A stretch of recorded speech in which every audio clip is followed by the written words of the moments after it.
సూర్యాపేట జిల్లా కేంద్రంలోని శ్రీ సంతోష్ మాత దేవాలయంలో రాఖీ పౌర్ణమి సందర్భంగా శ్రీ సంతోష్ మాత అమ్మవారికి జన్మదిన వేడుకలను సోమవారం ఘనంగా నిర్వహించారు. ఈ సందర్భంగా వారు మాట్లాడారు.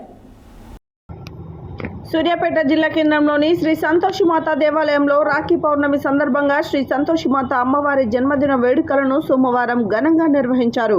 ఈ సందర్భంగా సంతోషి మాత జన్మదినం సందర్భంగా దేవాలయ ప్రధాన అర్చకులు ఇరువంటి శివరామకృష్ణ శర్మ అమ్మవారికి తెల్లవారుజామున 108 కలశములు అభిషేకం నిర్వహించారు. దేవాలయం కమిటీ సభ్యులు బ్రాహ్మణులపల్లి బాలచంద్రుడు తరంగిణీలు అమ్మవారికి సమర్పించిన పట్టు వస్త్రాలు అలంకరించి ప్రత్యేక పూజలు నిర్వహించారు. ఈ సందర్భంగా రాఖీ ఉత్సవం నిర్వహించి భక్తుల సహకారంతో తయారు చేయించిన బంగారు కంఠహారాన్ని అమ్మవారికి సమర్పించారు. భక్తులు ఒకరికొకరు రాఖీలు కట్టుకున్నారు. సంతోషి మాతకు ఉద్యాపన వ్రతం, వడిబియ్యం, మహాపూర్ణాహుతి కార్యక్రమాన్ని నిర్వహించారు. జన్మదినాన్ని పురస్కరించుకొని వెన్నెల్లో పారాయణం, నామకరణ మహోత్సవం, పవలింపు సేవా కార్యక్రమాలు నిర్వహించి 3 రోజులుగా జరుగుతున్న జన్మదిన వేడుకలను పరిసమాప్తి చేశారు.